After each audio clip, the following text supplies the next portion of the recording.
Saidia wengine kwa kidogo ulichonacho na Mungu wa mbinguni atakuongezea maradufu. Ama katika hali aliyokuwa ameifanya ni jambo zuri, na ni jambo la kuigwa kwa kila mtu mwenye nafasi, mwenye uwezo anaweza akafanya hivi kwa hiari yake bila kulazimishwa, kwa sababu kuwakirimu watu ni jambo ambalo Mwenyezi Mungu amelielekeza kwenye vitabu vyote, na hii ni sehemu ya uchamungu.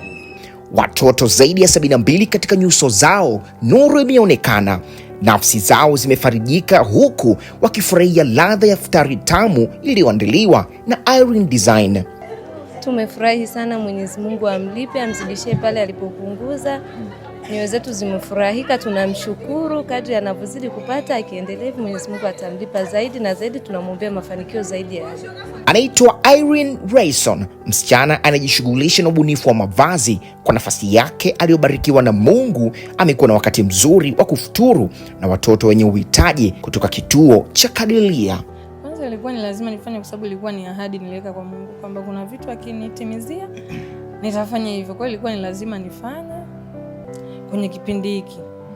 Niliahidi hivyo kwamba nitaenda kulisha moja ya kituo cha watoto yatima, aidha kuwafuata au kualika. Kwa hiyo nikaamua niwaalike ili pia tupate dua ya jengo letu hili. Sehemu ni mpya, kwa tukatamani tufanye hivyo vitu. Kwa moyo wake wa kipekee imefanyika dua maalum kwa wema wa tukio hilo, ili baraka za Mwenyezi Mungu ziendelee kumiminika kwa msichana huyo.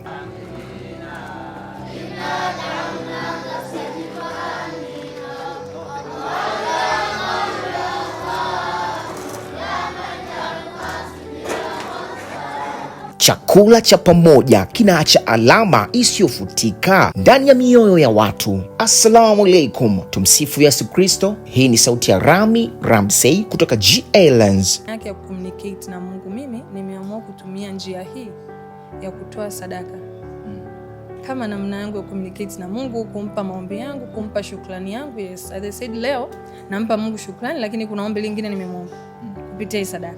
Na uwaga ninaamini ananisikia sana, yani uwaga anajibu kupitia sadaka zangu. Kwa kila mtu ana miesi yake, ila kama Mungu ametubariki basi tutoe kwa wengine, kama ambavyo binadamu ukipewa na afu mtu asipokupa uwaga unaumia.